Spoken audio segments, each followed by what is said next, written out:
Good evening, ladies and gentlemen. Welcome to this meeting of the Council of the Town of Oakville. I would invite everyone to join Council in O Canada. Please rise.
Thank you. Please be seated.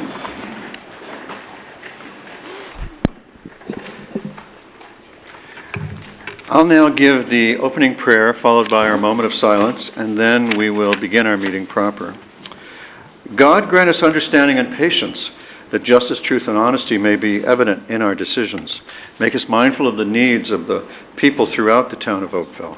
Help us govern with the wider community in mind, and so create in us a desire for progress and responsible action. We ask this in your name. Amen.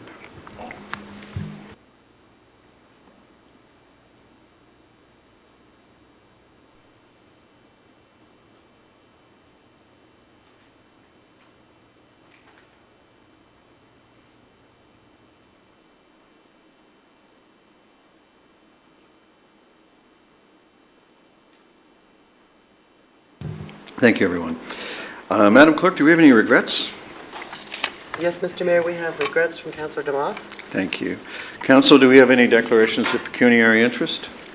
Thank you. We have a public presentation tonight. It's my pleasure to present an award to our Economic Development Department. Last year, we started a conversation around enhancing business conditions in the Bronte area.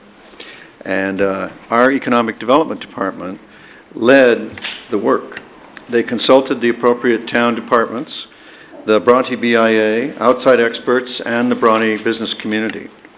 John Archer, a consultant with Urban Marketing Collaborative, provided retail market expertise, research, and interviews.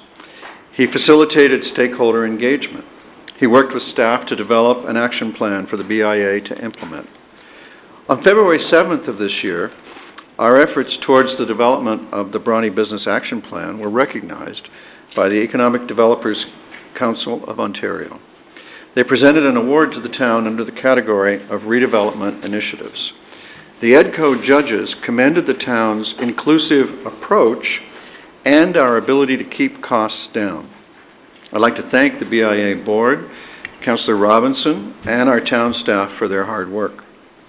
Tonight we have in attendance Mary Roberts, the chair of the Bronte BIA, Martha Sandilands, the vice chair of the Bronte BIA, Ann Sargent, the executive director of the BIA, and board members and councillors Robinson and Roger Lapworth.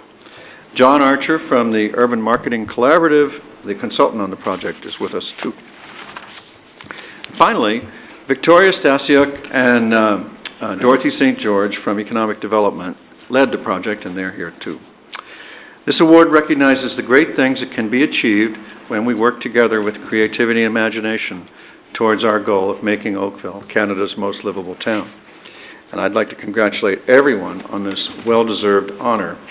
And can I who shall I present it to? I'm a little at a loss here. Dorothy, do you want to, how about Dorothy and Mary and John come on? And you can vary that, it's only a suggestion. Okay.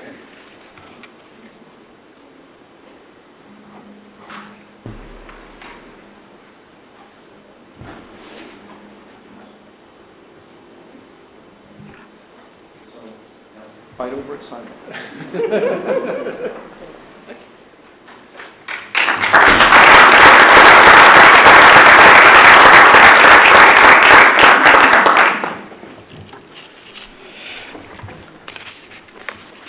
All right, now, Council, if you'll turn to the minutes for Council February 11th and P&D Council 25th of February. Councilor Johnston moves adoption of the minutes.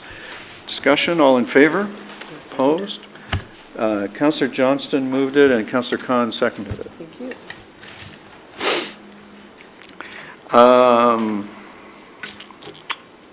Okay, that should bring us to our standing committee reports. Councilor Khan moves adoption. Councilor Grant moves a seconding. Councilor Grant seconds. All in favor? Opposed, if any? The standing committee reports are adopted. That brings us to our consent item, the appointment of Deputy Fire Chief, and I have a motion from Councilor Robinson and a second from Councilor Khan. All those in favor? Opposed, if any? That too is carried. Do you want to announce the name? Yes.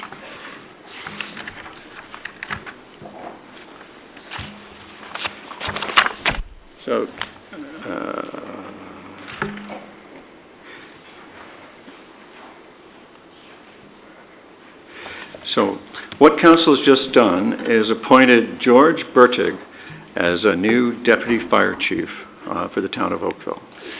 And Mr. Green, congratulations on your successful recruiting. Thank you, Mayor Burton, members of council. Now,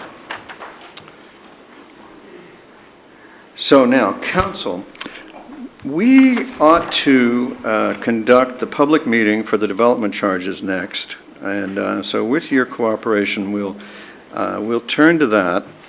And to assist us in that, because it's a public meeting, I would request a mover and seconder to resolve in the committee of the whole for this item. Councilor Knoll and Councilor Elgar, thank you. All in favor? Opposed, if any? That carries. So the motion is that we proceed into committee of the whole session for the purpose of addressing the statutory public meeting required under the Development Charges Act 1997 with regard to item 3 of our agenda. So now, can I turn to you, Mr. Green, to lead this off?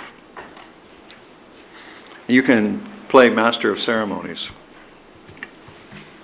Thank you, Mayor Burton. We are pleased tonight to present to you the Development Charges Bylaw, which will replace our current bylaw, which was developed 2 years ago. And as part of the minutes of settlement with a number of appellants at the time, required the town within a 2-year time frame to replace the bylaw. We have with us tonight our outside legal counsel, Mr. DeMello, as well as Mr. Gary Scanlon, who assisted us in preparation of the bylaw. Nancy Sully will give a brief presentation, I believe. Oh, sorry, Mr. Scanlon's going to lead right off directly.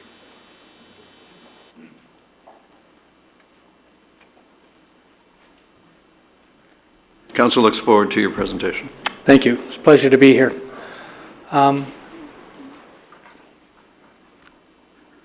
The consultant's technologically impaired, so I just need somebody to bring it up for me. So, mic's on. Yeah, which presentation? Okay, that's it. This one? Yep. Excellent. Use the arrow keys to go. Perfect. Apologize for that. Pleasure to be here this evening. I've got a short presentation just to overview the what's provided for within our background study. Just quickly for the members of the audience, This is a meeting, a formal meeting, as was noted by the mayor, under the Development Charges Act. It's an opportunity to provide the findings of the background study and for the public to provide input to it. There is a public process. We have to advertise at least 3 weeks in advance or 20 days in advance of this meeting. That was done, and the background study was to be released 14 days prior to this meeting, and that was done. I would note that there is an addendum to this report. It's a few minor housekeeping items. One of it is just to clarify a couple of wording adjustments to the local service policy. Local services are what's defined as the developer's responsibility, what they have to construct as part of their subdivision, their development being brought on. There's certain costs that they incur, and then there's certain costs that are within the development charge. So it's just minor changes to that. And the second thing was just a few housekeeping items within the draft bylaw. It's quickly summarized in the document where the changes have been made, but we've provided the full local service policy and bylaw within that document. Like any other public meeting, we'll go through an overview of the presentation, and then questions of council, questions of the public, and then the meeting can be closed. Anytime after the public meeting, then council can consider the draft bylaw as amended. We've gone through quite an extended study process. It's been approximately a year and a half in going through it. As part of this process, we had a number of master plans being prepared. We had a number of background studies as well to assist us in determining the historic costs on which the service standard envelopes are prepared. So through that whole process, it culminated in having calculations done in a preliminary form in November of last year. We made a presentation to the Development Charge Steering Committee of Council. We then had stakeholder discussions for about 3 months. We were back to the Steering Committee of Council, and then we're now finalized the document and have come forth for the public process. Once again, development charges are to recover capital costs. It's a piece of legislation that allows municipalities to consider the growth within their municipalities, identify the infrastructure that's needed to accommodate that growth, and then to develop a charge that can be imposed on any new residential housing units or any non-residential buildings which are constructed within the municipality. These costs, as I noted earlier, are in addition to what we would normally construct as part of a subdivision, those being local services. The Development Charges Act has been around since 1989, but actually these charges have been in existence since the mid-1950s when they used to be called lot levies. But we've had a piece of legislation which has defined the charges, as I say, since 1989. In 1997, there was a refinement of the Act. It made adjustments so that the development charges used to be very, very close to being full cost recovery. With the number of adjustments, refinements, limitations, etc., the charges are not full cost recovery. Here's an example of limitations on the services.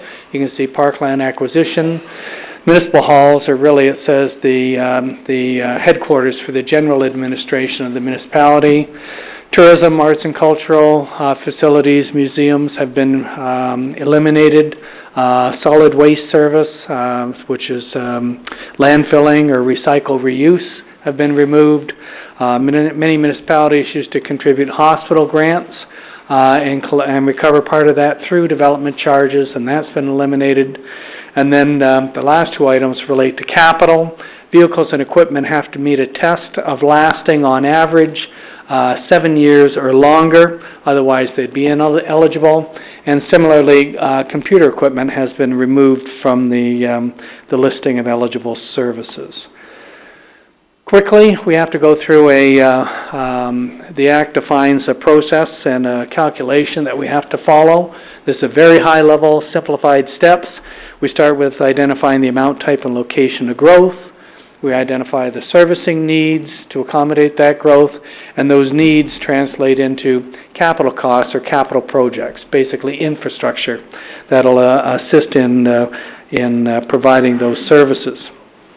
From the costs, we have a number of deductions, grants, subsidies, and other contributions. Have to consider the projects, if there's any direct benefit to the existing development. There's a mandatory, we get to the end of all these different deductions, there's a statutory 10% deduction, which means that for all services except for water, wastewater, storm, roads, police, and fire, all other services have to have a 10% deduction, which the municipality must make up that shortfall. So there's a mandatory deduction to ensure that the municipalities make a contribution towards these works. We do measures. We have, the Act basically says what we charge the development community in the future can be no higher than the level of service you provided over the past 10 years.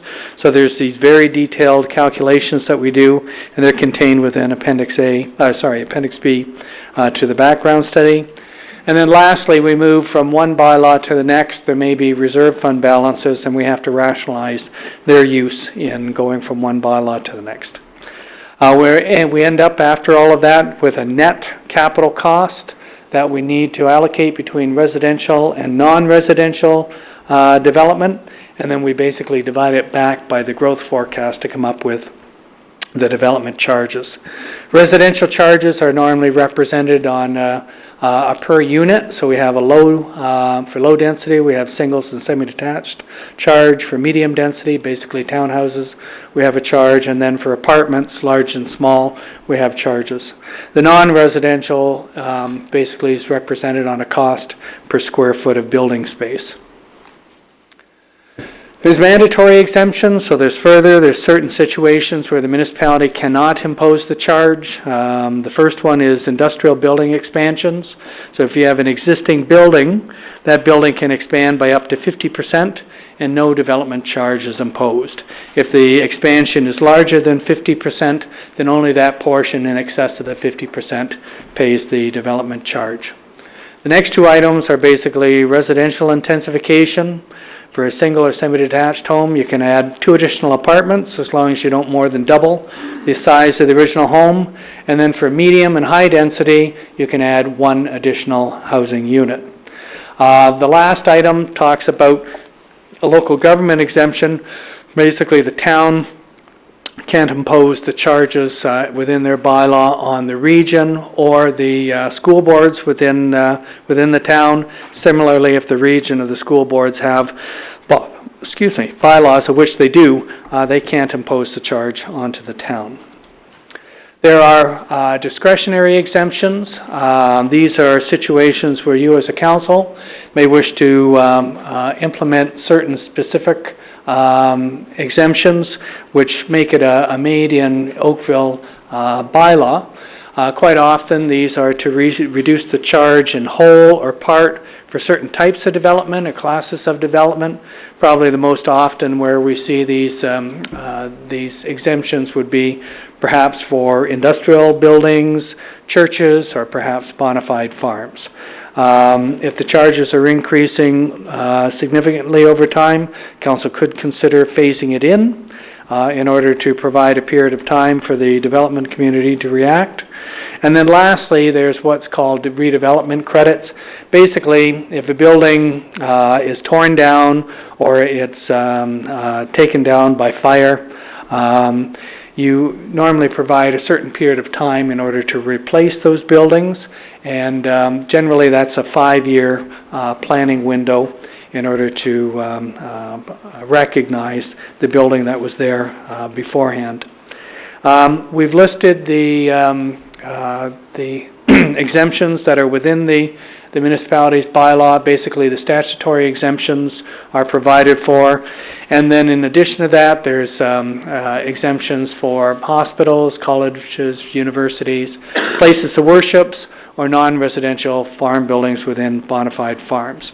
There's also a transitional provision, which basically you had in past bylaws, a provision for redevelopment, and that's been carried forward from the prior bylaws, and it's really probably the last time this will be included in this bylaw because it's a transitional matter which will only last a couple of more years. We normally note that when we have growth, it normally spurs on the need for additional services.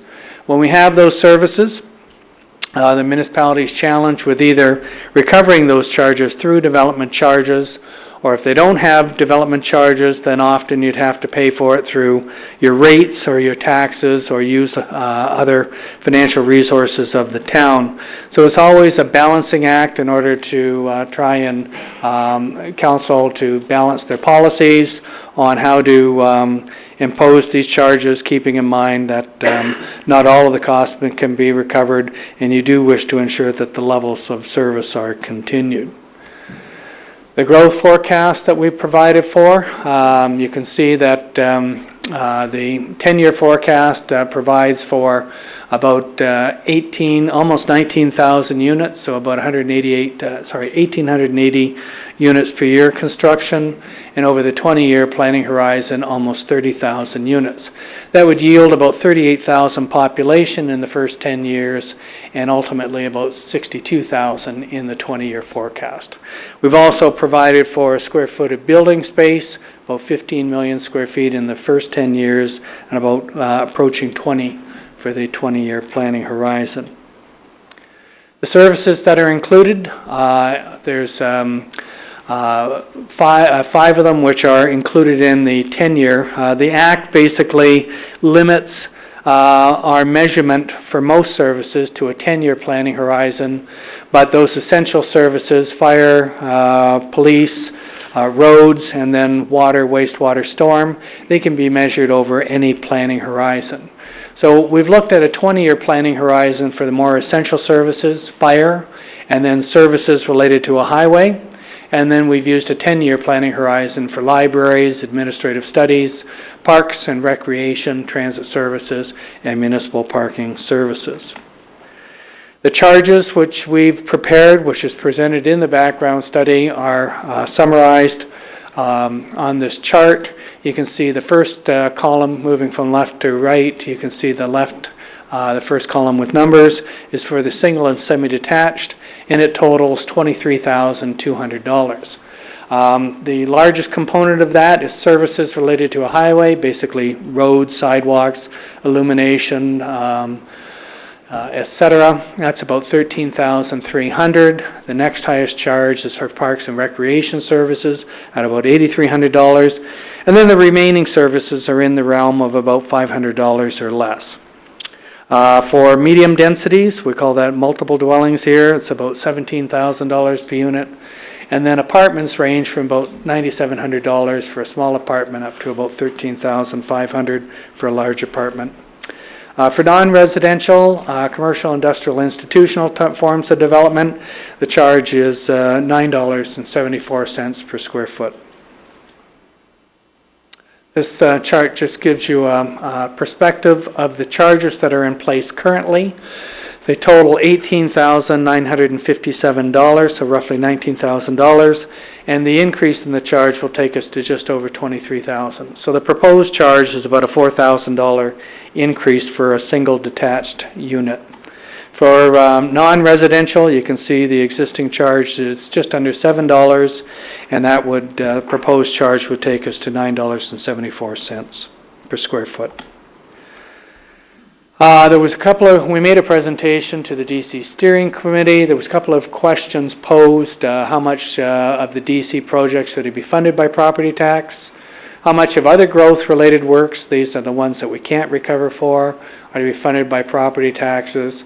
And then a question regarding transit vehicles. We had the Transportation Master Plan recommend a number of works, and how much ultimately have we provided for over the development, over the planning horizon of the development charge. So very quickly, this is a summary which is in the document. We have to summarize the gross expenditures that we estimate would be incurred by the town over the 5-year life of the bylaw. The bylaw can only be in place for up to 5 years, and we have to redo this process and reinvestigate the needs, the capital works, etc.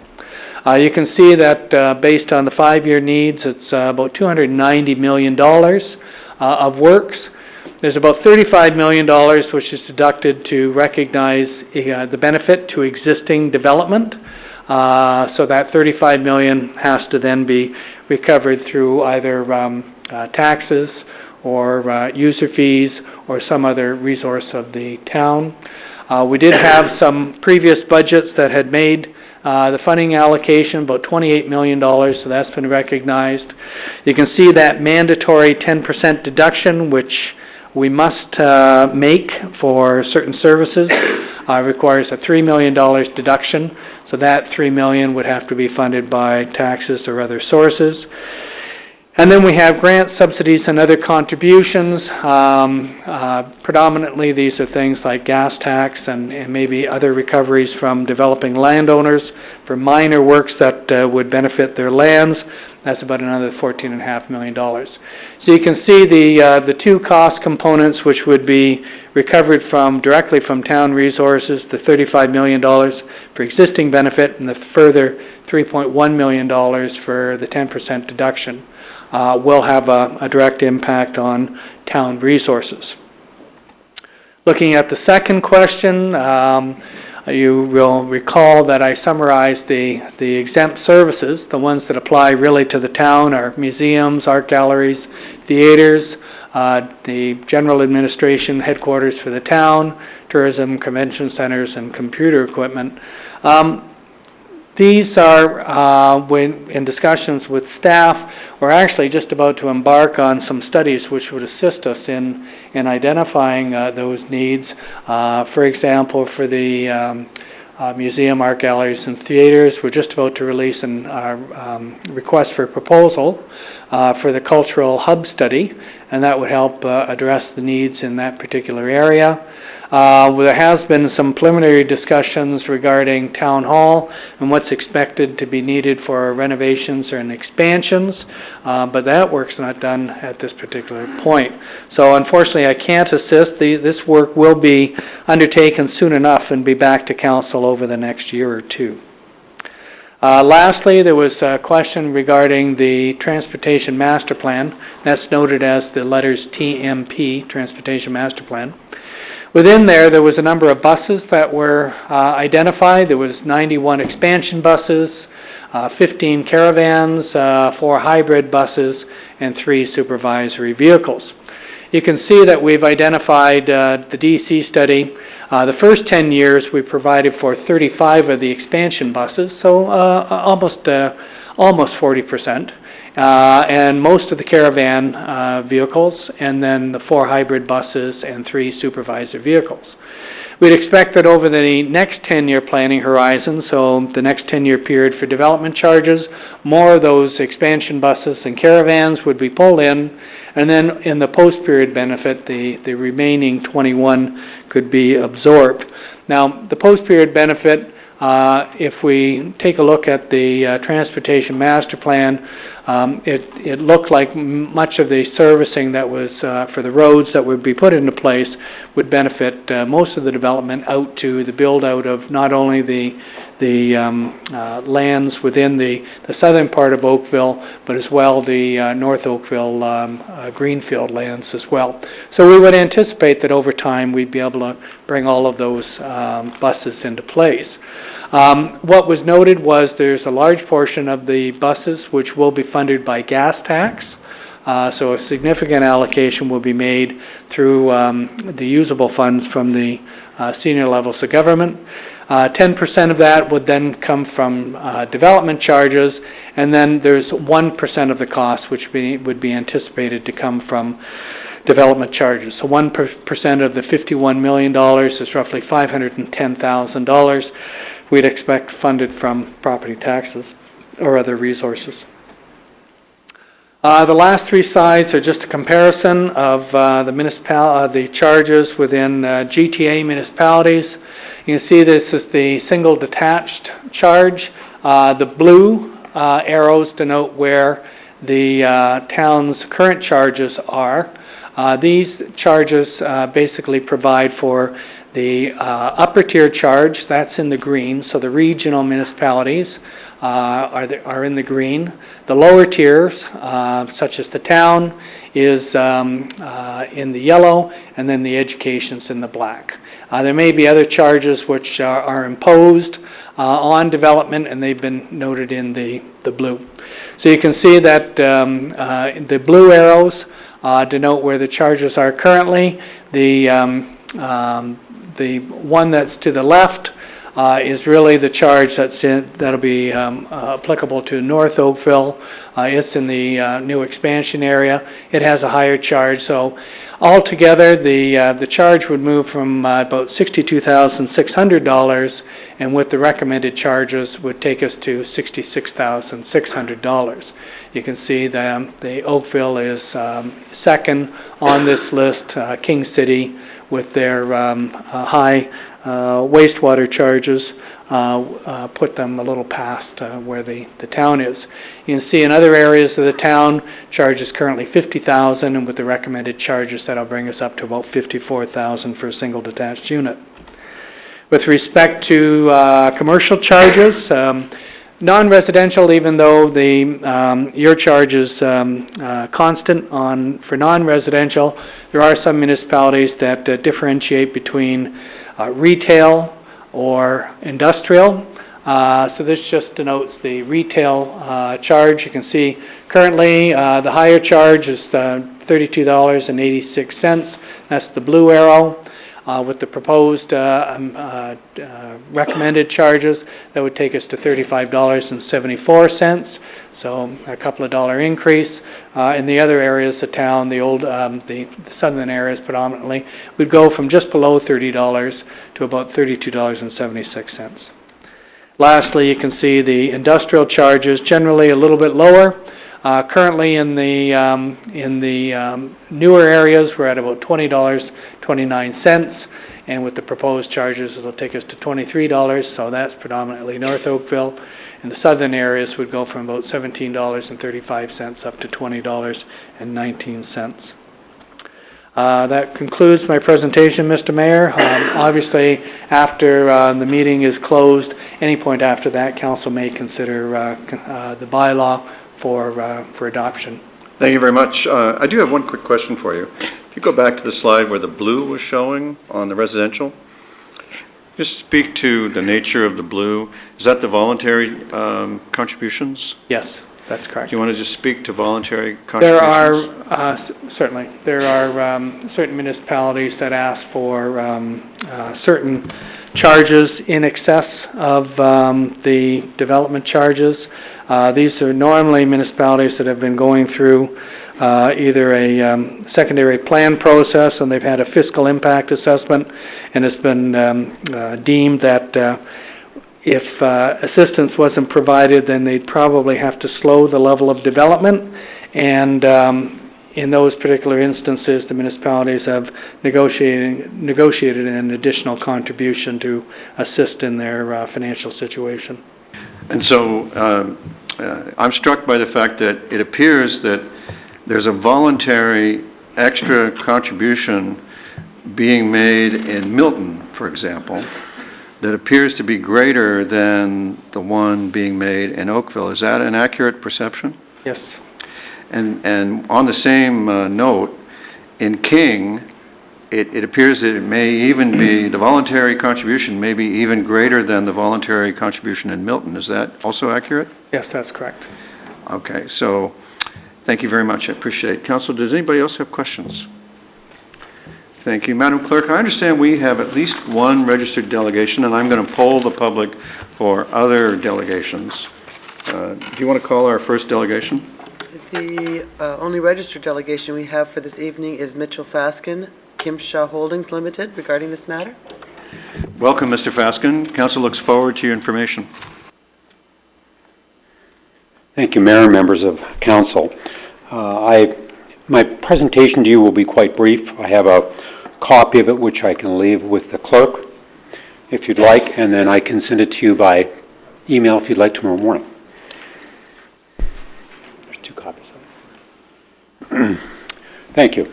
My name is Mitchell Faskin. I'm with Kimshaw Holdings Limited. My address is 1338 Prince Albert Court in Mississauga. I'm speaking for myself as a property owner. I own a vacant or slowly being redeveloped piece of industrial land on the south side of Spears Road at 530 Spears Road, which was the old Saputo cheese plant, Armstrong cheese. My background in development has been predominantly challenged sites and contaminated sites, and for years have been involved with a number of companies which have worked Oakville, Mississauga. I used to be involved with Canada Brick when they were actively involved in Burlington and Mississauga, played an active role in areas of Oakville through VicWest Steel and other operations. My comments to you really are focused on the need to ensure that development charge credits in the case where industrial buildings are demolished are maintained and carried forward. And so my comments to you are very narrow, and they have to do with one very specific section of the bylaw. It's section 11, subsection 6. And the reason for my request is that the Development Charges Act and the legislation is really very clear. It's intended to pay for the cost of growth. So if you take down a 50,000 square foot industrial building and you put back up a 50,000 square foot industrial building, there isn't any growth. And in my view, whether it happens in 2 years, 5 years, 10 years, it's really irrelevant. There isn't any growth. And that was carried forward in negotiations we had with the ministry back in the 80s, which incorporated provisions for demolition credits into the original bylaw. In the case of industrial properties, it's even that more important now because of the need for dealing with environmental matters on sites, which have become much more complicated in the past several years as a result of the Ministry of the Environment. In reviewing Mr. Watson's report, section 7.3.3 of his report again confirms that development charge credits are not considered part of, or demolition is not considered part of growth because it's the replacement of existing development.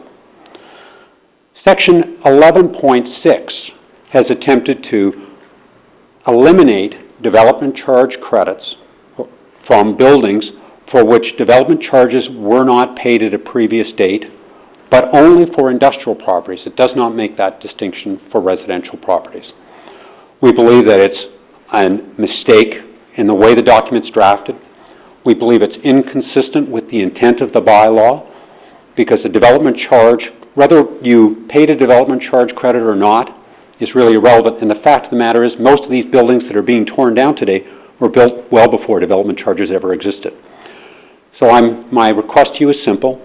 It is that you strike section 11, subsection 6, as it removes that inconsistency on both residential and non-residential development charges. This matter may have been addressed in the amendment that's before you tonight, but unfortunately, I didn't see the amendment, so I don't know. So thank you very much, and if I can answer any questions, I'll be pleased to. Well, I have good news for you. Your prayers have been answered. Thank you. I wish we could make every delegation that happy. Thank you for coming. Thank you. Are there any other members of the public with information for council on this matter? Going once, going twice, going thrice? I'll restrict it to the table and I'll look for a motion. Councillor Elgar. Be pleased to move the staff recommendation. as revised. As revised, yes, and the latest one that hopefully everybody has seen. Okay, being in committee of the whole, we don't need a seconder. I will ask for any discussion. I'll call the vote. All in favor? Opposed, if any? Carried. I now need a motion, I need a mover for a motion to rise and report to council. Councillor Khan, thank you. All those in favor? Opposed, if any? Thank you. And that carries. I rise and report that the Committee of the Whole has met and made recommendations regarding item 3, the development charges, background study, and the bylaw, as noted by the clerk. Could I have a mover and seconder for this report, please? Councillor Duddeck, Councillor Johnston. All in favor? Opposed? And that is adopted. So, now, we will Item 2. move to the item formerly known as 2, and we'll call it 3. And we're going to try to give you a bit of a slide presentation. And we may even try to dim the lights a touch for this. And the trickiest part is going to be changing them. And then we'll do that. So, I guess I need to make room here, don't I?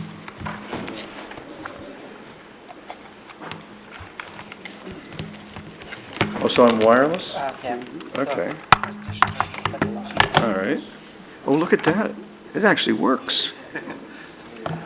Just go. All right, Okay. All right, that's great. Thank you. So, the 2012 China Trade Mission was an initiative of the Confederation of Chinese Business Associations, which is a group based for now in Mississauga, Scarborough, York Region, Toronto, Richmond Hill, and Markham. But it expands steadily, and based on the terrific growth in our own Chinese population in Oakville, I can easily imagine Oakville becoming represented in this group. The purpose of this trade mission was to help participants establish business relationships and explore economic opportunities in China. We participated in business forums in Shanghai and Beijing. And in Hong Kong, we met with representatives from Invest Hong Kong, the Hong Kong Economic and Trade Office, as well as the Canadian Consul General. We were accompanied for a portion of the trip by Dr. Jeff Zabudsky and the recently appointed Senator Victor O, who's a distinguished member of the Board of Governors of Sheridan. And they assisted us with meetings in the cities of Huai'an, Tiling, Xinjiang, the University of Chengdu, and Shenyang Institute of Engineering. And let me see if this works. So, over the 10 days, we met many new people in business, government, and universities, and we saw many fascinating cities all over the country. Our delegation included Brampton Mayor Susan Fennell, Markham Mayor Frank Scarpitti, Barrie Mayor Jeff Lehman, Markham Councillors Ho, Landon, and Lee, and Vaughan Councillors Rosati and Rocco. We also had the Deputy Mayor of Clarington.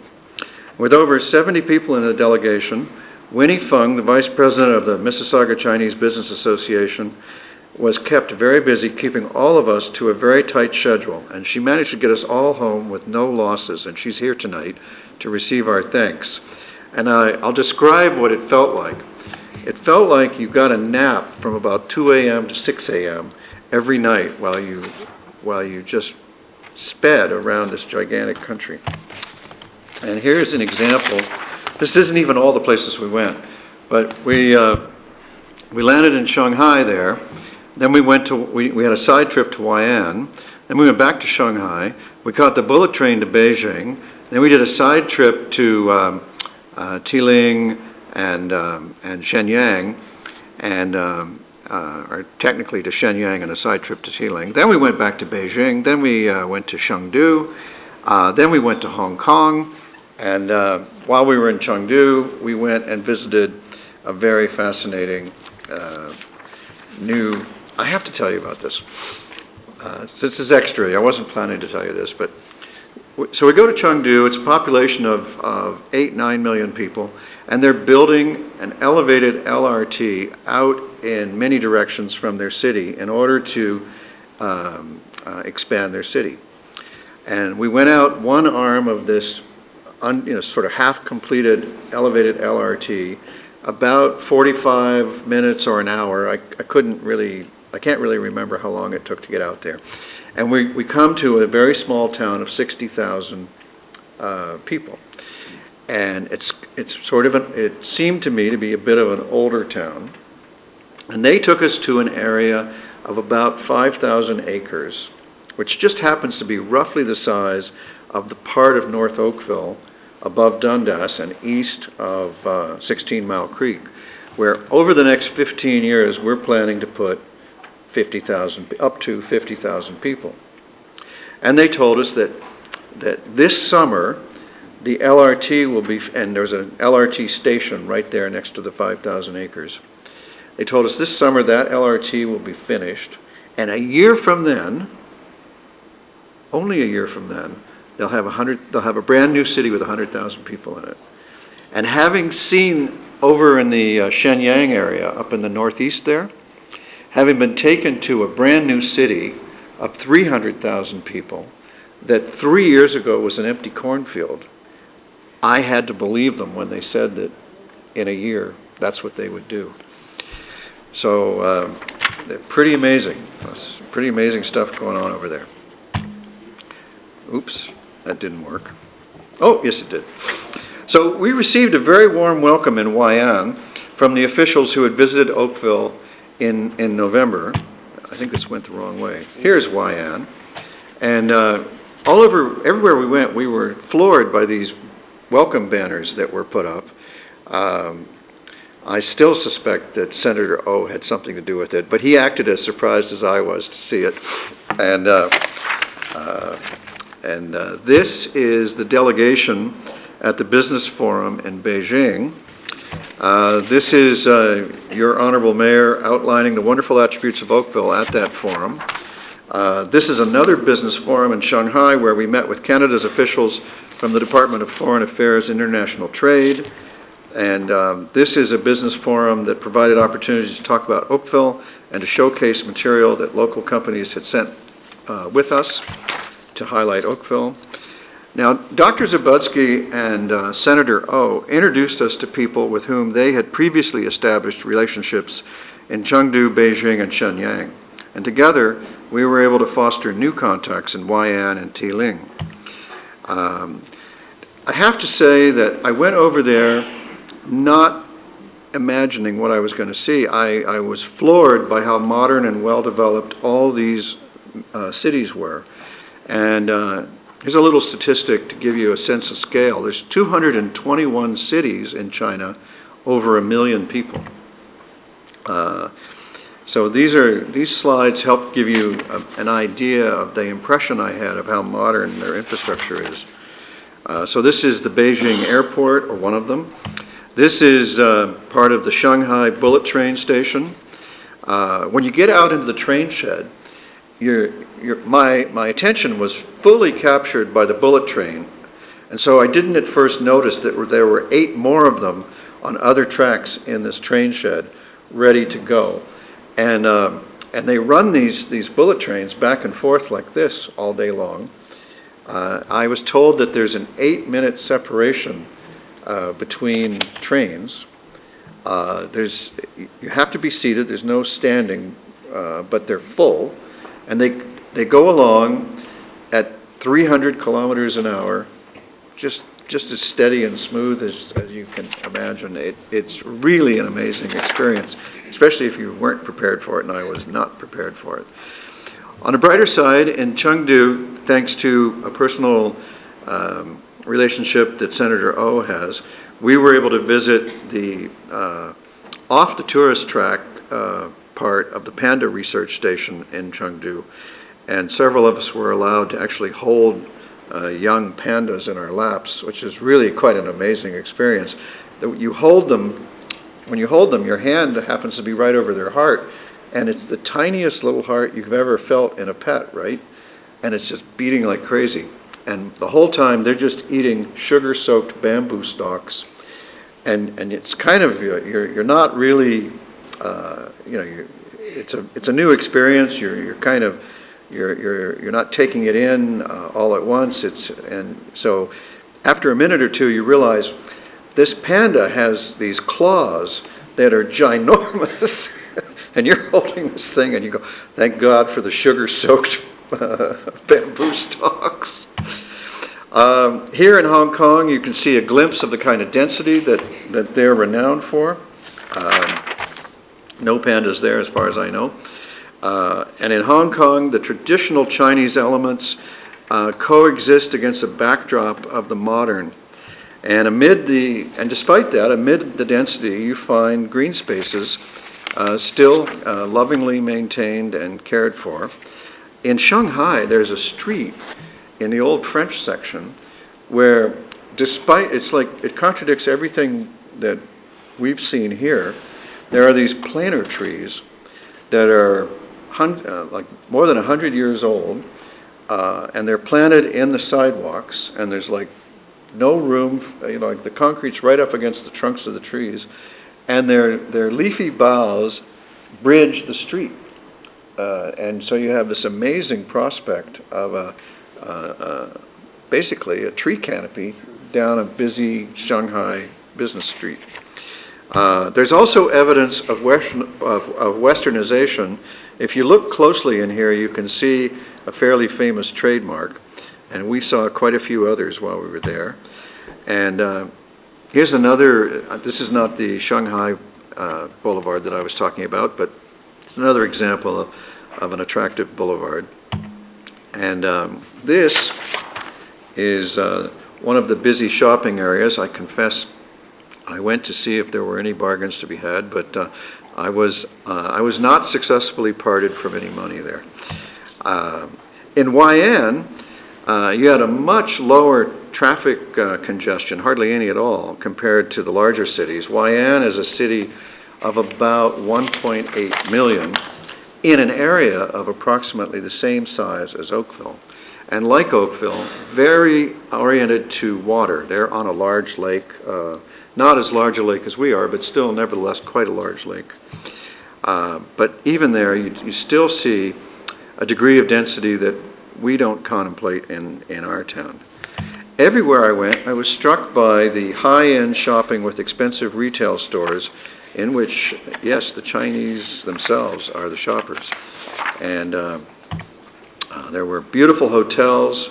The academic facilities were astonishing. You remember I mentioned the brand new city of 300,000 up in the Northeast? So it also has 5 universities. So clearly they have an amazing push on for education. Just as Ontario has tried to focus on developing the most educated workers in the world as a way to develop an economic edge, so too are the Chinese breathing down our necks. They also understand the power of education. This is kind of a representative of the degree of crowding on just for pedestrian traffic. And we heard from residents that they love the open spaces in Canada and the relative lack of crowds. So I guess it's all what you're used to. This is a golf clubhouse abutting a high-end residential neighborhood of single-family homes outside of Chengdu. And there is another thing that we found in common with the GTA, a great concern about traffic congestion. And we experienced it firsthand in the major cities. So there's a whole lot of rules coming in to restrict traffic in an effort to address the problem. But like us, they're really wrestling with this. My second impression of China is it's just growing unbelievably quickly. You can see international companies with a presence in Hong Kong. Very familiar brands are prevalent everywhere. This is an old historic district, and everything in here is very authentic, and Starbucks purveys coffee there. The crane appears to be the national bird. every place we went, we saw evidence of major development. Just another shot. And you will see a remarkable amount of density, with transportation infrastructure being installed before the development. So you know how in Oakville a few years ago we adopted the policy transit first? They could teach us about what transit first looks like. Bullet trains, light rail transit, airports, train stations, very significant populations that warrant the expenditures. When we were on the bullet train, let me see, here we go. When we were on the bullet train, we were marveling at, the story is that it's a profitable service. And so we were trying to, and the distance between Windsor and Quebec City, we've always talked about in Canada as a potential high-speed rail corridor. And so we were chatting among ourselves, and we were going, what would it, how come we don't have that? We've got this corridor that's about the distance between Shanghai and Beijing. What would it take for us to have a profitable bullet train service? And Dr. Zabudsky observed, well, they do have more volume. And so I guess the bottom line, as he pointed out, was when Windsor and Quebec City have 25 million people each, we'll have a profitable bullet train service in that corridor. So our another first impression, a third first impression, is the quality products. In YN, they actually have a museum. We're inside a museum they have there. And in this museum is a sample of everything they make or have ever made there. And they also have these various models of sections of their town where the different factories are located. And so you can tour the city in this museum faster than you can tour the city on foot or in a vehicle. And so I'll just walk you through that. And then also in YN, we visited this enormous steel pipe plant that the Germans built. And you're seeing some pipes being handled by, it's almost all robotic. And that's a big centrifugal furnace in the back. And what happens is it superheats these ingots, these very large ingots. The men in the picture give you an idea how large they are. And see the pipe down in the foreground here? I think that's actually the plunger that is pushed through that molten slug of metal, and a gigantic piece of steel pipe is produced as a result. And at the other end, they're then popped out to cool. And it makes the largest diameter steel pipe in the world, and it's a co-venture of the Germans, the Italians, and the Chinese. It took them a year to build it. It took them a year to staff and train it, and now it's a marvel of productivity. So there's things going on in China that I had only read, it was like arriving there only having read what I'm told in the media here. My mind was blown by seeing so much more than I imagined was going on there. Now this is we visited another place that's heavy into solar panel research, and these are some samples of different kinds of cells that they're testing. And here's some more examples of their different solar panel products. This one in the foreground, this is a portable power generator. You hook up these, it all packs together as a mobile device. You get to your destination, you unfold the solar panels, and the green box is the transformer out of which you get your power. So now let's talk about how they do this stuff. They have, starting about 1997, adopted what they call one country, two systems. That's when they took over Hong Kong. I remember in 1997 all the predictions of disaster from their taking over of Hong Kong, and there were many predictions in the media that they were going to destroy Hong Kong. But in fact, what they seemed to have done was preserved Hong Kong as a capitalist center, as a center of English common law, with a separate currency and tax system, and a judicial system which backs up contract law, which is crucial.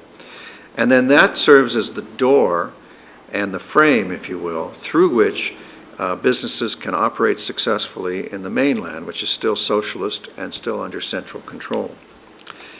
And in China's 5-year plan, I'll just quote from a report we have from Deloitte.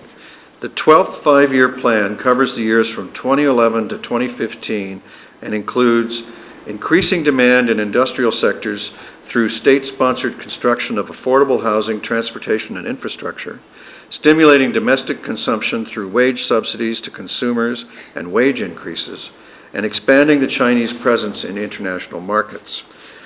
With increasing domestic consumption shifting away from an export-led economy, this signals an intention to increase the import of consumer goods, offering opportunities for foreign companies. It also has a focus on specific growth sectors that may result in increased foreign and domestic investment in these areas. These sectors include energy efficiency and environmental protection, next-generation IT, life sciences, alternative automotive technology, new energy, new materials, and high-end manufacturing. We saw firsthand this 5-year plan in operation. This particular area in northeast China is the one that I described. It was just cornfields in 2009, such as you see there. They made a strategic decision to address rural poverty and to urbanize the peasants, and in 4 years, the city of Tiling, in 3 or 4 years, the city of Tiling was created and rural residents were provided homes and jobs in this city here. So today, this is a modern city of 300,000. So let me see if my device, oh, wrong key. So before, after. So that's transformation. This is a wildlife preserve, which was created in the creation of this city. This new city is actually surrounded by an eco-park of thousands of hectares. And we saw an emphasis on environmental sustainability in all of their present planning. In fact, the most interesting thing I heard the entire trip is we met municipal officials in city after city talking about their new 5-year plan, which changed from build a modern Canada to make a beautiful China. They all interpreted it as, and I heard many officials say this, they said, "This is wonderful. Now we get to fight pollution." I thought it was really an interesting remark. So it showed to me that they're very aware of the pollution that we've seen covered in our local media. So companies everywhere are now operating in a global market. China represents a huge and growing market, the biggest alternative market there is. Their 2010 population is supposed to be 1.34 billion, but it's very hard to count. There are Chinese officials I met who said it could be 1.6. No matter how you count it, it's a lot more than anywhere else. Oakville companies can participate in the coming economic boom that's going to be caused by this 5-year economic plan that they've adopted. And there are two-way investment opportunities. And we're determined to help Oakville companies participate in this. We need to recognize that they have two systems in China and understand the complexities of doing business or finding suppliers and partners there. And there are many organizations in the GTA as well as in China to assist companies. There are local service providers like Deloitte and BMO that have a well-established presence in China. This is a picture of the Cyberport, a facility that we toured in Hong Kong. It provides assistance to technology companies in navigating the rules and regulations in Hong Kong and mainland China, and it serves as a low-cost springboard for entry into the Chinese marketplace with virtual office space, for example. And the other thing we learned that's really fascinating is Guangxi, which I hope I'm close to pronouncing right, and the senator will help me if I'm wrong, but it translates into relationships or connections, and it's crucial to doing business in China. It involves building trust to open doors, and it's a very important first step in developing business relationships. And because mayors in China are far more powerful than they are here, the role of the mayor turns out to be very important in opening doors over there. That's why Dr. Zabutsky and Senator O joined us. They wanted me to take meetings in these two cities where Sheridan has projects on the go to assist moving them to the next stage. And this trade mission is helping to establish the same concept for our local companies. This is a reception at the Haiyan Airport, and we enjoyed the most wonderful hospitality everywhere we went. I'm originally from a part of the United States that prides itself on hospitality, and I said to my family when I got home, they've got, they own the word hospitality in China. My home state thinks it's big on hospitality, but they have no idea what goes on, what real hospitality looks like. This is a meeting with developers who are working with Sheridan on potential next steps for a campus in Chengdu, actually in that new city of Chengdu. And Guanxi often materializes over the roundtable dinner that encourages conversation amongst all. And we also learned that meetings don't end around the boardroom table, although my mouse and everything's frozen. Oh, thank you. After every boardroom table meeting, something like this ensued. This is where relationships were solidified and friendships and trust are established. Also, your ability to tolerate a peculiar white drink that they call white wine, which is a liquor distilled from a grain called sorghum. And so it struck me with that recipe, it was more like some weird form of whiskey than wine, but they call it white wine, as far as I can tell.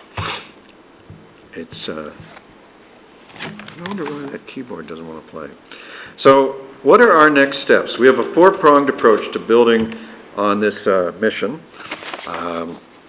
We want to support local companies with our relationships and connections in China.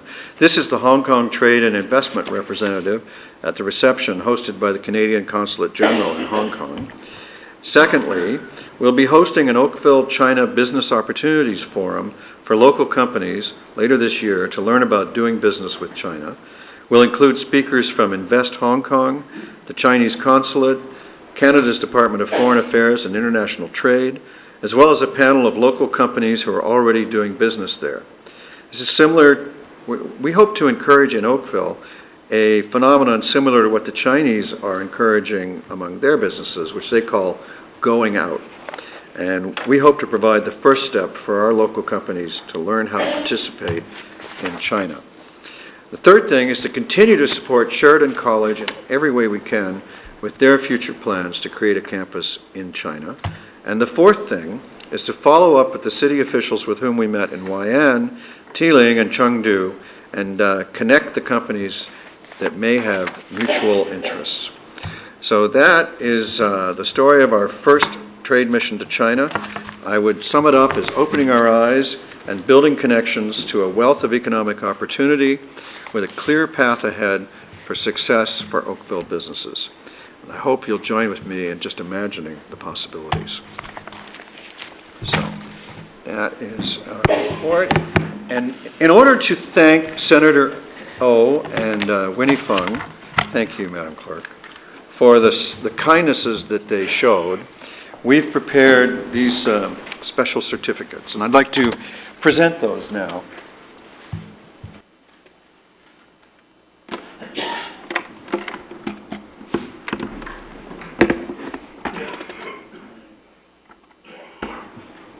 Good, you've arranged a volunteer.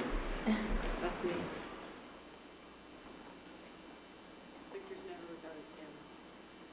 And no one should be without a camera.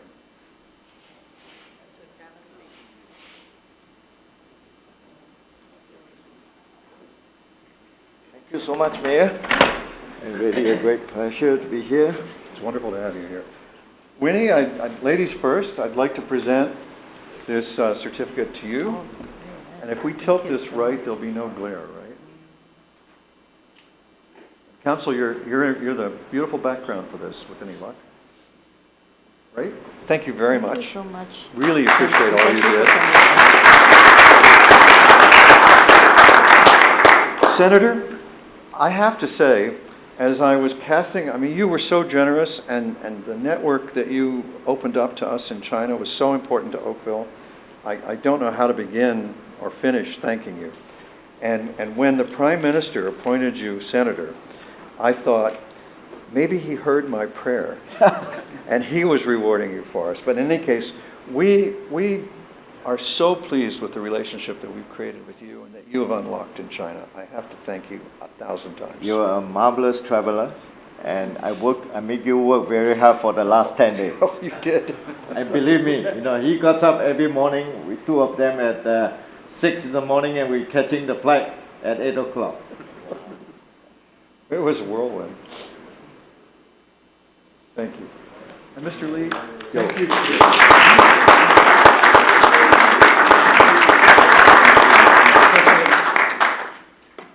Thank you. Thank you so much. Can I have, give one up for everybody? Give one to everybody on council. Yeah. Thank you. Thanks.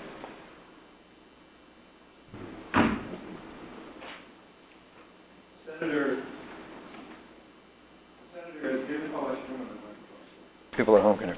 Senator has given me his new card, and I hope there's one here for each of you. When his appointment to the Senate was announced, a small celebration was organized at a banquet hall in North Toronto in his honor. And I was assured that it would be a small celebration. There were more than 1,000 people there. Yeah, I cannot tell you how proud the Chinese community is of this appointment. So thank you once again. Thank you. Thanks for having me.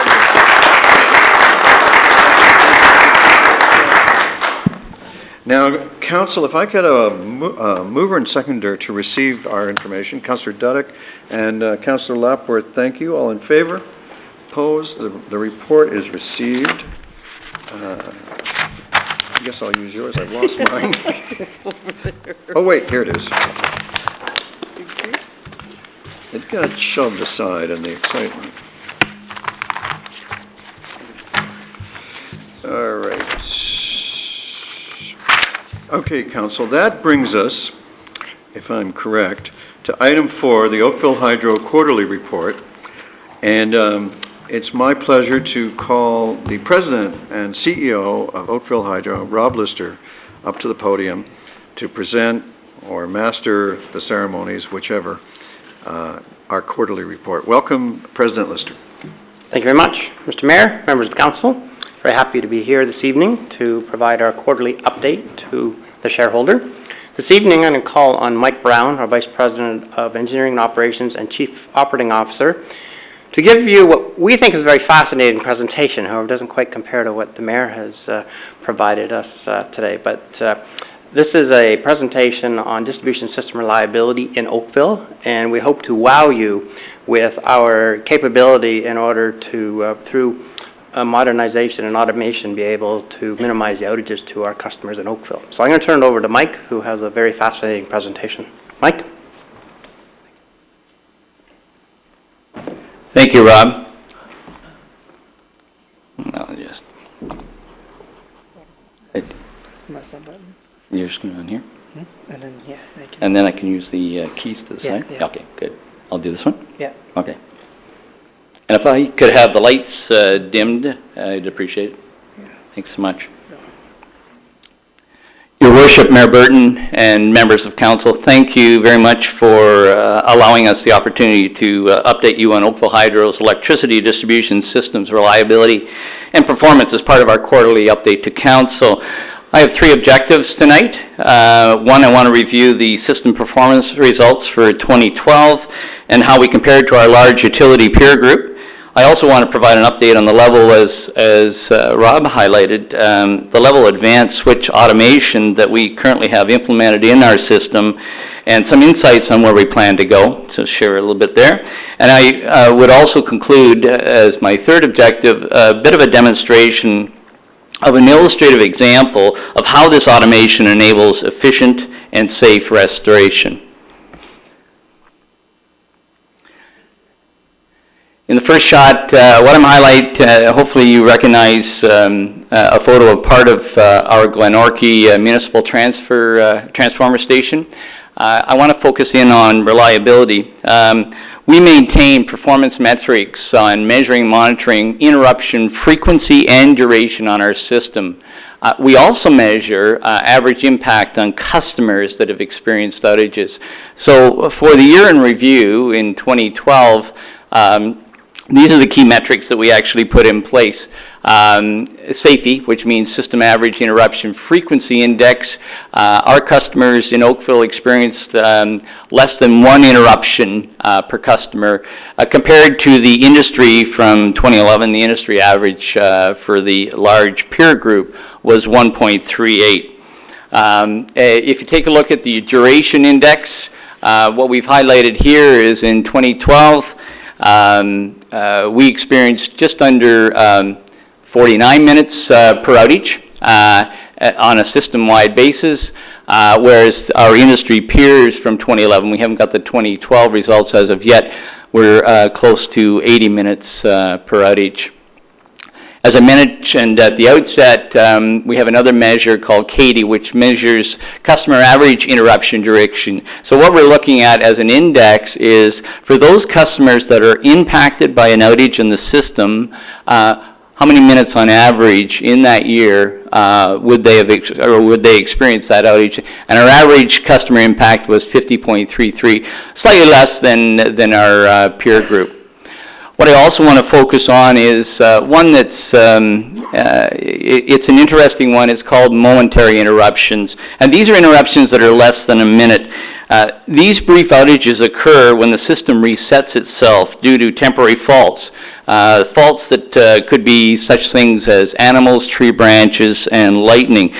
In essence, momentary interruptions, although an irritant because they do cause us inconvenience for such things as resetting clocks and things of that nature, they are an important function of how the system actually operates in order to maintain full service. So by resetting, the system in itself is automatically resetting to assess whether that fault was temporary or permanent. If it's temporary, it'll actually come back into service. So in 2012, we experienced 4.4 momentary interruptions per customer, and that actually was 10% less than in 2011, so it's trending in the right direction. The final metric, and I just put it in for record, and it's one that we were quite proud of. This is called Index of Reliability. It's an industry standard. It empirically looks at overall system performance, and it looks at customer impact in regards to the hours of available power and compared to the hours of actual power delivered. And as you can see, in 2011, on a national standard, we ranked number 3 at 4.9, so 0.999947.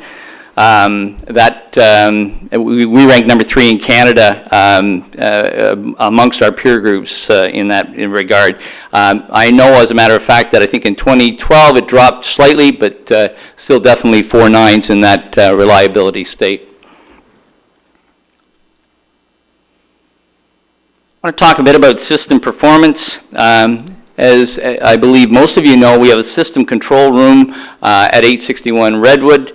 It's manned by a fully trained staff of system operators, 7/24/365. It's part of our obligation with the IESO, being a transmission-connected distribution utility with Glenorchy.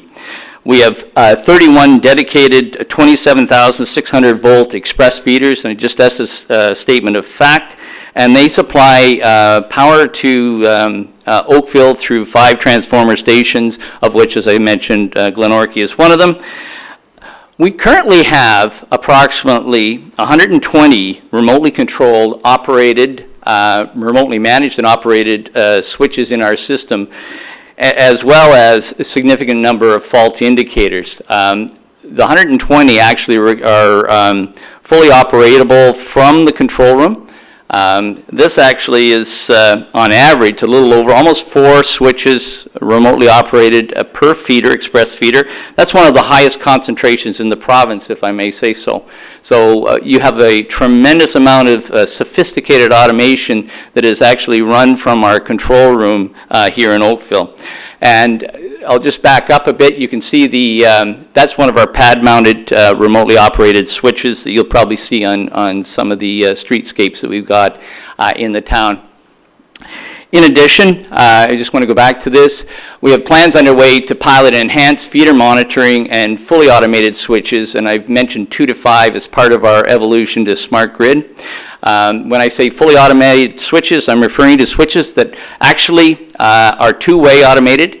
If they sense a loss of flow, they'll automatically switch the other way. So we would be putting these on critical feeder circuits as a trial in 2013 as a mechanism towards not only depending upon the operator in our control room.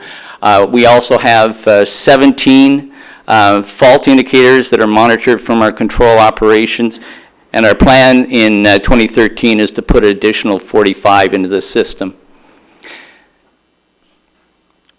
Things happen.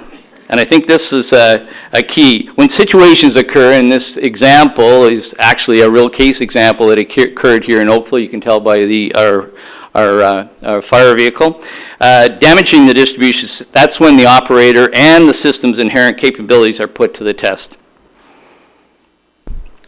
Here's a shot of our control room, and I want to speak a bit about automation. That's one of the most sophisticated control operations screen that displays our SCADA system, which is system control and data acquisition. And that's, as I said, is manned 24/7. Automation really allows the system to assess and attempt the initial restoration. And I mentioned before about temporary fault cases with animals, tree branches, and lightnings. That's where the system itself will operate and hopefully restore power in a momentary notice. If not, that's where the operator assesses and activates remote switches to initiate these restoration activities. Enhanced monitoring fault detection gives additional insight and guidance to our operators to source fault location and determine next steps. I want to just make sure that it's clear, increased system automation, which is not just something we've started in the last 5 years, we've been at it for many years. It improves service restoration time, it reduces customer impact, and it increases accuracy on fault detection. And fundamentally, it also reduces truck rolls. So it drives down costs and improves responsiveness. I'm going to give you an example. This is a typical example how this takes place, and it's going to visually illustrate a case that actually occurred in Northeast Oakville in January of 2011. We picked this one because of some of the circumstances around the case. I'll just back up. This is an abbreviated look at our system control system. You can actually see the 5 transformer stations. If I go in, I'm pointing out Trafalgar up in the northeast, so this is up in the northeast specifically. Those are typical January load levels, so we have 2 transformers in that particular location, each handling 23.3 megawatts of load required in our system. We had an occasion for a pole to be struck by a vehicle, and it impacted 2 of those express feeders that came out of Trafalgar transformer station. Now I'm flipping over to Oakville Hydro's GIS, which is our Geographical Information System. This is just a small snapshot of this. We've spent the last 3 years taking all of our paper records and building an intelligence-based geographic information system around all of our networks. So we've got all of our network now populated into this particular system. It works very closely with our GIS, with our SCADA system. I'm using this for frame of reference so you can get the context. So you can see where we are. I'll point it out in a second. We're zeroing in. You can see where the vehicle accident occurred at Dundas and 9th Line. In fact, it's just east of 9th Line for illustrative purposes. This is the initial affected area. You can see it's pretty broad. It's pretty significant, the number of residential customers impacted. Power was lost to over 6,000 customers. That actually represents almost 10% of the residential customer base in Oakville. So just to give you a sense of the scope of that particular damage. We go back, and I want to show you how the system actually responds to that. And as you can see, we're back into the northeast Oakville again. What you've now seen right now is the start of what I would describe as our sophisticated distribution grid. You'll notice, as I point out here, we had 2 links into our Hydro 1 transformer TS that opened. So the breakers opened because they indicated a fault on the lines. You'll notice that the load loss happened on transformer number 1. So that's what we saw in the system. It went to 9.3 megawatts on transformer number 1, as you can see. You see the field sensors, they highlighted. They came into sense, so our operator could now find out that there's something going on in that particular area. Remember I said we have 17 fault indicators. These are 3 of them that kicked into gear, so we had a pretty good approximation of what was occurring and where. This is just a representation of what our operator was seeing. We've just graphically highlighted it so you can see that those system feeders all flashed. And so they're flashing on the screen, so he knows the extent of it from a service interruption perspective. What I've now highlighted is, you'll see it in the box structures. Those are some of the 120 remotely operated switches that we have actually been able to install in our system over the last few years. And as I said before, we have more than 3 per express feeder. And they're used explicitly to isolate that failure and restore power to the healthy circuits. So I'm just going to demonstrate this in more on the GIS so you can see it from a spatial point of view. So we lost 6,118 customers in under 10 minutes, and our operators use sequence. They understand the phase sequence that they have to shift load around and reroute to meet the effective area. So in under 10 minutes using these remote switches, we were able to reduce the bottom half of that. We actually restored power to 3,171 customers without a truck roll. So we did it right from our control room operations in under 10 minutes. The damage was isolated. As you can imagine, a pole was destroyed. We actually had 2 major switches on that particular pole as a matter of interest. So we isolated the damage. We had 100% power restored in 1 hour and 44 minutes. Now, without that remote capability, restoration time would have doubled due to the crew dispatch and manual switching, because without remote automated switches, we actually have to dispatch crews to each of those sites to actually reroute. That's just the level of manual effort that's required. So I think it's just an illustrative example of the sophistication that we've got in our system and how we can make best use of it. Moving forward, we'll continue on in that space. Now, as an outcomes, if you recall at the beginning, I highlighted some of the things that I wanted to bring forward to council tonight. I wanted to illustrate our industry-leading reliability performance results for 2012, and I'm very proud of those results. I think they speak highly of the system that we have in place. I wanted to, demonstrate that and articulate that we have a highly advanced distribution system, and it's getting even better as we go. We're putting, as I said, 45 additional fault indicators in. We're actually, in essence, putting an outage management system in place in 2013, and we'll bring it to council later in the year. But this is where we'll link the smart meters on our system so they become endpoints of monitoring, and our ability to fully understand the impacts on the system and our impacts on our customers. So good things in that. And I wanted to provide an illustrative example of how automation drives quick and safe restoration. So with that, I open it up if there be any questions. Councillor. It looks like you won't be disappointed. I saw a hand over here. Councillor Adams. Thank you very much for the presentation. Can I get you to go back to one of your very first slides around the reliability index numbers that you had?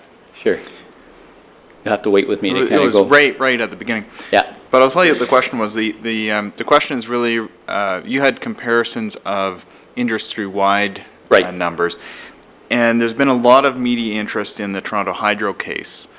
and their desire to upgrade and fix old equipment.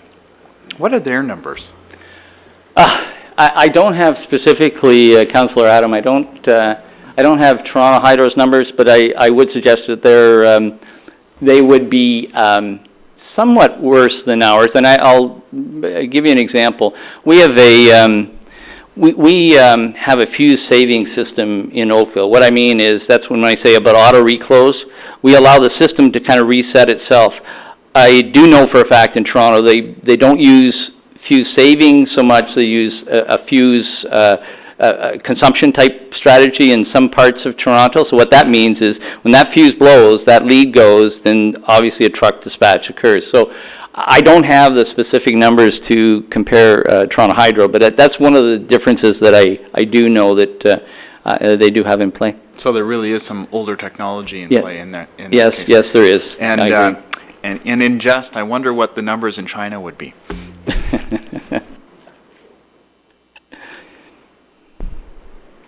It'd depend on where you went, but in the new cities, I think you'd find that it was pretty, I mean, I'll say this about China. You know that Scotiabank ad, "You're richer than you think"? I came home and I said to my wife, I said, the thing about China is they're richer than you think. It's amazing what's going on over there. But anyway, not to distract from Mike Brown. Councillor, over here, did we have a question over here? Councillor Giddings. Thank you. Quick question. You mentioned highly advanced distribution system. Compared to municipalities of a similar size, or just wondering if you could tell us how advanced are we in comparison? Is it top quartile, quintile? Just I'll be a little careful in this. I definitely would suggest we've compared ourselves in percent, and I use the average of 3.6 automated switches per feeder, because it's a hard thing to actually quantify. I would suggest that we're probably in the top 10% in the number of automated devices that we have on our express primary feeders. I can probably say that with a high degree of conviction. So would the correlation of that be in terms of the reduced lost time or the reduced outages, not necessarily the advancement of the technology? Yeah, I would agree with you. It's definitely a reduction in lost time, so it's an easier and more efficient restoral mechanism.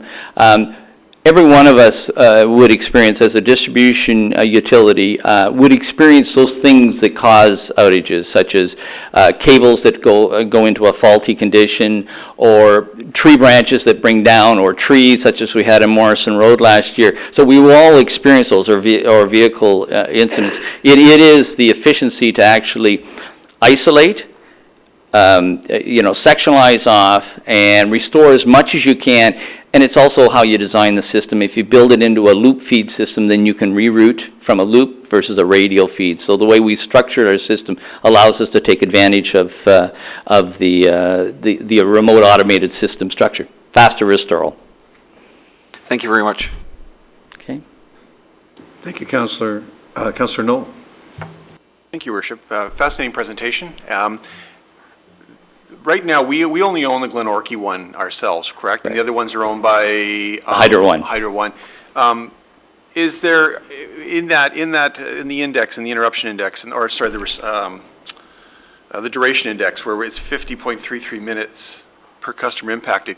Is there any impact, or is there any timing impact as a result of communicating with Hydro One in terms of I mean, obviously with Glenorchy we have full control, so if we have to reroute or do whatever we have to do, we have full control of it. But I would imagine with Trafalgar there would be a phone call or an email or some sort of communication with Hydro One in order to do that. You're absolutely right. Councillor Knoll, yeah, we have ongoing communication with the Ontario Grid Control Centre that's situated in Barrie. They're the ones that actually manage the transmission connections and the transformer stations. I would say there's no discernible impact or difference between that and what we would experience through our own. It's a pretty response. They notice it at the same time because they're seeing it on their system, so they're responsive, especially in the fact that if they have a problem on their end, they'll tell us about it. So if there's a transmission loss where we actually have loss of supply, they'll make sure that we're aware of that. When they see a fault like that, they know that the fault in those cases are actually sourced in our system, so they're aware that it's gone offline and it's up to us to actually work to stabilize, remove the fault condition before we can actually re-energize. Oh, okay. Yeah, so it's a pretty good, actually a very, very effective working relationship. Awesome. So in terms of special customers in Oakville, so for Right. example, the hospital, the old current hospital and the future hospital, how are they, is there anything specially done for them to ensure that they have priority over a residential neighborhood, for example, to use critical systems and such? Yeah, it's a really good question. We have priority circuits. We have, and we established and we maintain those priority circuits for several reasons. One is if we had to shed load. Say if the whole system was under duress and we were asked by IESO to actually shed load on the system to help system-wide, we would make sure that those priority circuits were not part of the load shed exercise. That's one aspect. For special cases like the hospital, I'm going to use the hospital as a case in point, normally they'd have dual feeders in. So they would actually, as a statement, they'd be running 50% of their load on each of those feeders. So if one feeder went down, and we actually have to have them from diverse transformer stations, if one went down, the other could actually handle the full load. So that's kind of the diversity or redundancy structure that we have.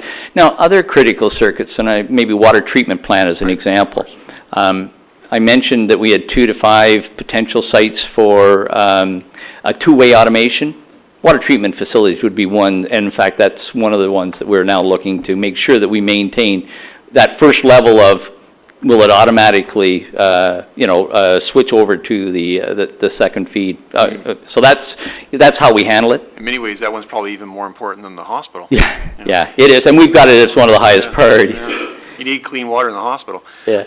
Last question is, on your interruptions, what does hydro constitute interruption? Is it total lack of voltage, or is it a variation of voltage? So like what's commonly referred to as a brownout. Is that like where does that fall in those numbers? These are actually outages. So this is where there's loss of supply experience in the system. So other things like under power quality could be flicker, where and those things can be actually in the home, or it could be due to faulty secondary services in. Brownouts would not be considered in that particular that metric. How do we fall in that area, in that particular quality of service? Obviously with all the high-tech equipment out there, the steady flow of voltage is an important factor. How do we fare in that area? Yeah, we're actually very good. There's tight controls around voltage. It's got a very narrow margin, and it's monitored. You can actually, as a case in point, through Glenorchy, you can do what's called tap changing. You can actually move it up and down, and in fact, it allows us, and there's some automatic changes that occur that maintains the voltage standard. So we're well within the realm. We have to actually take a look at voltage drop from the transformation right out to the end. So we have to make sure that there isn't significant voltage drop across that line, and that's one of the criteria around how we design our system. But we maintain a pretty close range on that. Great. Thank you very much. Thank you. Thank you, Councillor. Councillor Khan? Thank you very much for your presentation. The reliability numbers are impressive, but I know that Oakville Hydro also prides itself in our safety standards. Can you or Mr. Lister comment on that? Well, I can. I think everybody, hopefully you're familiar with the fact that we have a staying alive safety program, and we've had it in place for at least 2 years. We're into our 3rd year, so we put a significant amount of focus on safety. Last year, just as a representative, I think we had 1 lost time injury on job. It was a strained back associated with some underground work that was done. So I think our record is pretty good in that regard. We've been, thank goodness, we've maintained a high level of readiness, an incredible high level of focus and attentiveness. Complacency is a big challenge in our industry, especially when you have longer-term employees, and nothing wrong with long-term employees, as you can imagine. But complacency over time can be one of your worst offenders. So we've maintained a heightened level of awareness right across, whether you're an office worker or you're a line tech that's dispatched to some of the critical areas. So that would be the only metric. I think we have a pretty good performance on the safety, and we want to continue with that, as you can well imagine. Thank you for that. My second question deals with our transformer stations. Sure. Are they all operating at full capacity? I know a few years ago they were down, one or two of them were downgraded. Where are we with that? Yeah, excellent question. And really great memory on your side to remember that. When we first got into Glenorchy, the decision to proceed with Glenorchy is because we had what's called derated transformers in our system. Hydro One owns. We had one in Oakville, the Oakville in the southeast, as well as Bronte and the connection to the Burlington switchyard in the west. So those two, because they're derated, in other words, they were thermally damaged, they couldn't run at full capacity, was actually putting us at a threshold state, and that's why we went forward with Glenorchy. But Glenorchy had other capabilities because it gave us additional flexibility. I'm happy to report that with our continued focus on this, that Hydro One fixed the problems at the Oakville transformer station mid last year, and they've just completed the repairs on the Burlington switchyard, which is the 115 kilovolt line that feeds into Bronte. So they've removed restrictions on that side. So we're back at a full service capability in our system right now, both with Glenorchy and the Hydro One transformers. Thank you. Thank you, Councillor. It's good to know Oakville is now fully powered. Yeah. Council, I'll look to someone for a motion for the matter before us. Councillor Dudek is moving the recommendation before you. I would add the words in number 2, council approved. So I'd read that council approved the Oakville Hydro and so on. All those in favor? Thank you. Oh, wait, I need a seconder. Councillor Elgar, all those in favor? Opposed? Thank you. That carries. Now, that brings us to item number 6, the consideration of offer and purchase and sale on Trafalgar Road. Item 5 first. Oh, did I miss item 5? Oh, yeah, sorry. Item 5, new subsidiaries. This is you have a report from the legal department. How do you wish to proceed with this, Council? Councillor Dudek moves. Councillor Elgar seconds. Discussion? All in favor? Opposed? Carried. Now we get to number 6. Now, before we go to number 6, for the convenience of the media, I anticipate we'll go into camera on this. Will you be coming back when we come back? Should I? I would. Okay. Thank you very much. If you weren't, I was going to move up something that I was going to do after. But since you're coming back, I won't. So, item number 6. Council, you have your report. What do you want to do first? Councillor Knoll. Can we move into can we move in camera so we can hear a presentation from staff on this matter? Yes. Unless you want just a motion to approve it. Well, everything's in order at this point, but I'll take your first motion. Madam Clerk, do you have the section handy? Okay.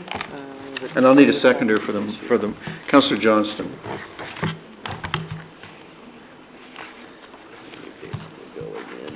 Because we're not through the whole. We came out of the whole after the development charges. So it's moved that in accordance with the provisions of the Municipal Act, we go into a portion of the meeting to be closed to the public because the subject being considered is a proposed or pending acquisition or disposition of land by the municipality. And that's in accordance with our procedure bylaw and the Municipal Act. All those in favor? Opposed, if any? That carries. So we'd ask the public to excuse us for a few minutes and the clerk to arrange the room for a closed meeting. All right, council now resumes public session, having been in camera under the provisions of the Municipal Act to consider a matter involving the acquisition or disposition of land. And we turn now to Councillor Knoll for a motion. Anyway, Councillor Knoll, you have the floor. So I'm just confused what we can actually do at this point. Well, there's a need for council to either accept or reject. So looking at the recommendation in the agenda, the recommendation is that council consider.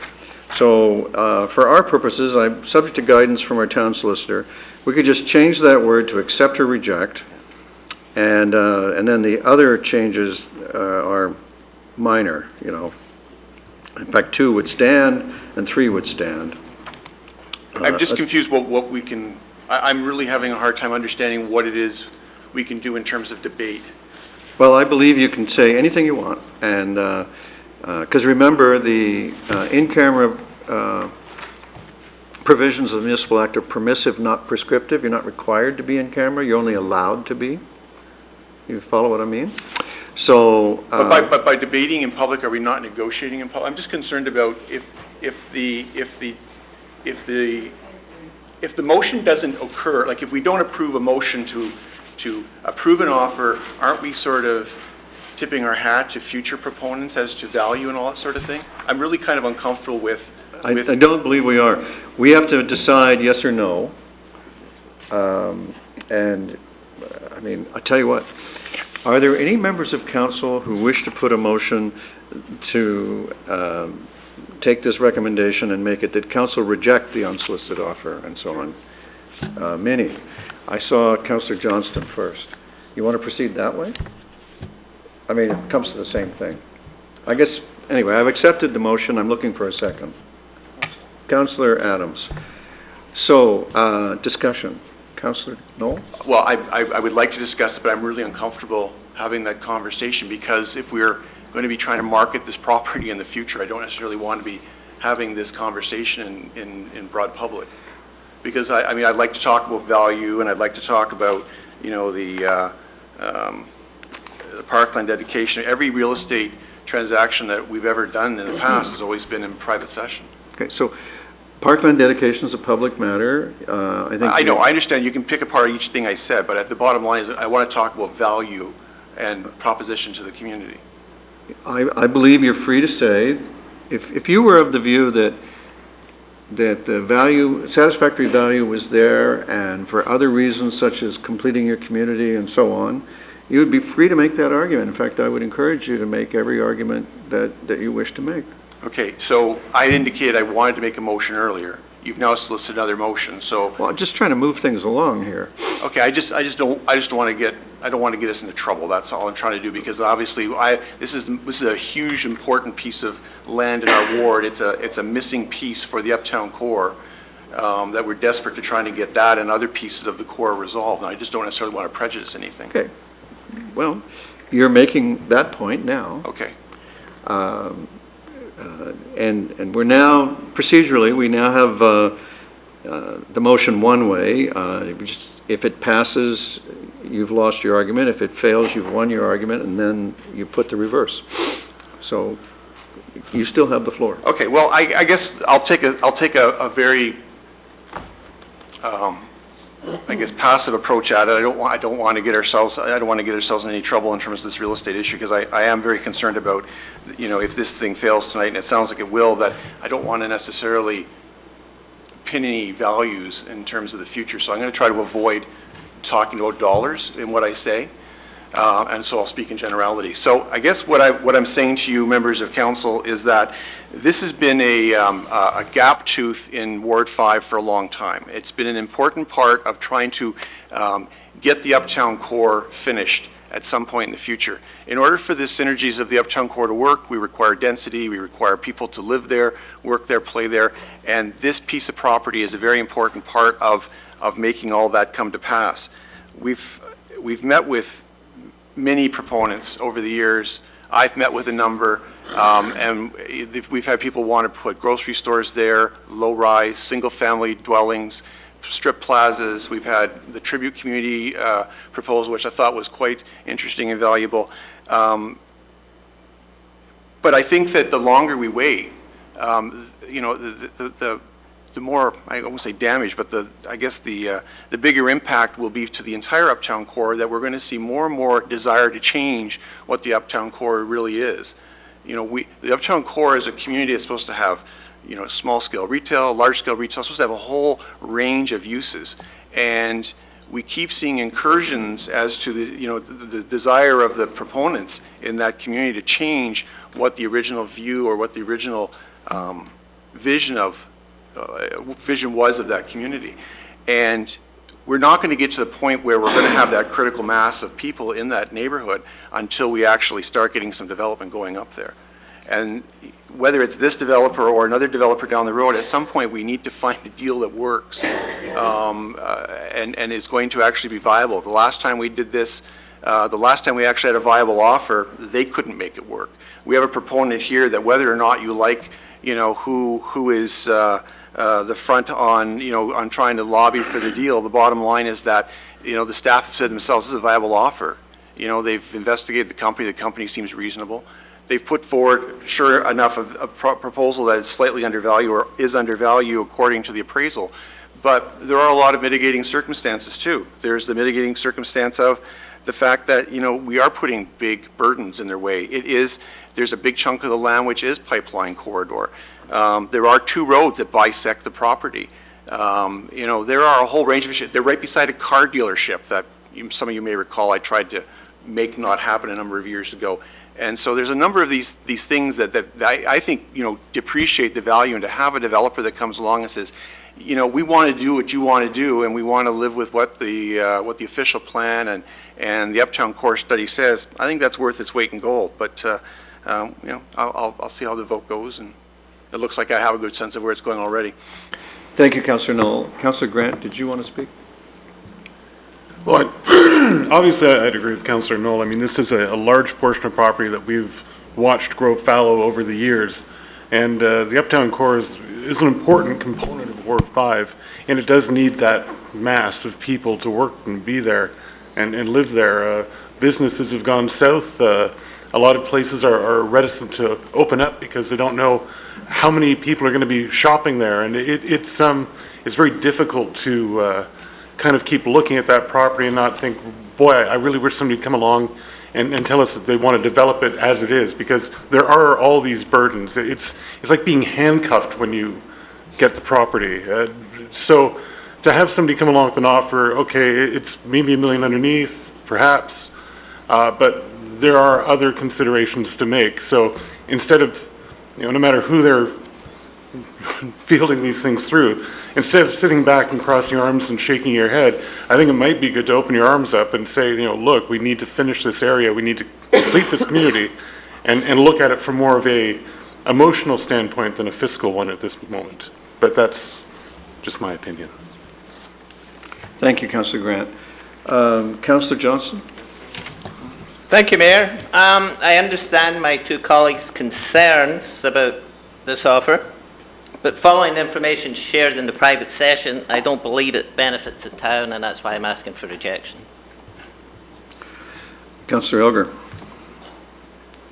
Thank you. Through your worship, first of all, I'd like to thank staff for having the foresight back in 2009 to hire Cushman, Wakefield, and LePage to do a pro forma for the urban core review. And that report, if you go to the search engine on the Oakville town site and just punch in condominium apartment pro forma, have the patience to scroll down to page 283, you will see that the pro forma inputs were that the land acquisition cost is based on a price of $2,500,000 per acre, which is in line with market comparables in Western GTA and particularly high-density residential land sales across Oakville. And I really commend staff for having that report done. It's public information, and that's all I'm going to say. Thank you, Councillor Elgar. Others? Councillor Adams. I think the last 2 speakers have already, in a way, said what I want to say, but I'll be very brief and just say I think taxpayers and the residents in Oakville will be better served by us rejecting this particular offer. Thank you, Councillor Adams. If there's no others, I'll make a brief remark. One of the things about this that discourages me is that there's no plan or commitment to build now. The value will be there when the market arrives for the high density that we require there.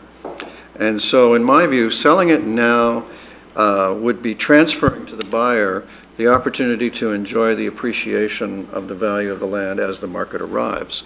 And so for that reason, as a businessman, I see this as an asset that we should hang on to for now, because in our low interest rate environment, land actually appreciates faster than almost any other investment we could make. So if you sold it for X and invested it at low interest, the land that you sold is going to go up more than the cash that you got would go up. And so for those reasons, it just doesn't make business sense to me. So with that, I'll call the vote. All those in favor of the motion by Councillor Johnston to reject the offer, please raise your hand. A recorded vote's been requested. Please rise to be named. Councillor Khan, Councillor Adams, Councillor Lapworth, Councillor Elgar, Mayor Burton, Councillor Giddings, Councillor Byrd, Councillor Duddick, Councillor Robinson, and Councillor Johnston. If to be recorded against the motion, please rise to be named. Councillor Grant and Councillor Knoll. Thank you. The motion carries. The deal is, the offer is rejected. And it doesn't look like we need a motion to go past. That brings us to your information items, which have been circulated electronically, and your status of outstanding issues. I have a small bit of new business. Does anyone else? Then in that case, with your indulgence, I have a sad matter to relate to you. Oakville has lost a great citizen. Sadly, Megan McClellan died too young last week after a courageous 2-year battle with cancer.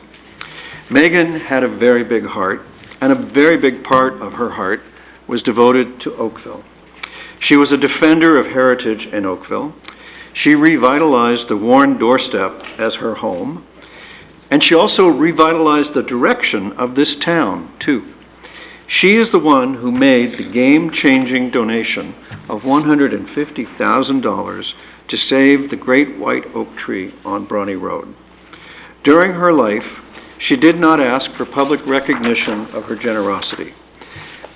As a self-made businesswoman from humble origins, she felt that many others were also contributing at the best of their abilities to saving the great oak, and she didn't want to overshadow that.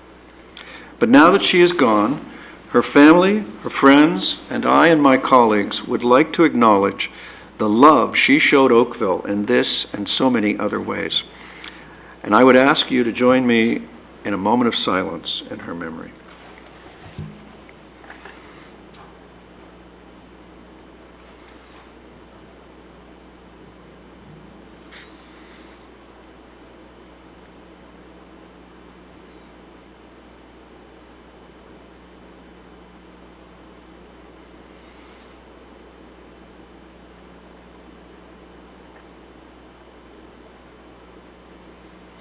Thank you, everyone. Visitation is at the Ward's Funeral Home Thursday from 7 to 9, and on Friday from 2 to 4 and 7 to 9. And the funeral is at St. Jude's on Saturday at noon. Are there any regional reports or questions for town boards and advisory committees? Are there any requests for reports? Then, if we could have a mover and seconder for the bylaws, that would be timely. Councillor Johnston? Councillor Robinson, thank you. This is for bylaws 2013-20 as revised as per the addendum documentation distributed this evening. 2013-22 as revised to include the name George Burdig as the newly appointed Deputy Fire Chief. And 2013-23, no change. The bylaw to confirm the proceedings of council. All those in favor? Opposed, if any. The bylaws are adopted. That completes our agenda. Thank you very much for your time and attention. It's been great working with you, and we are adjourned.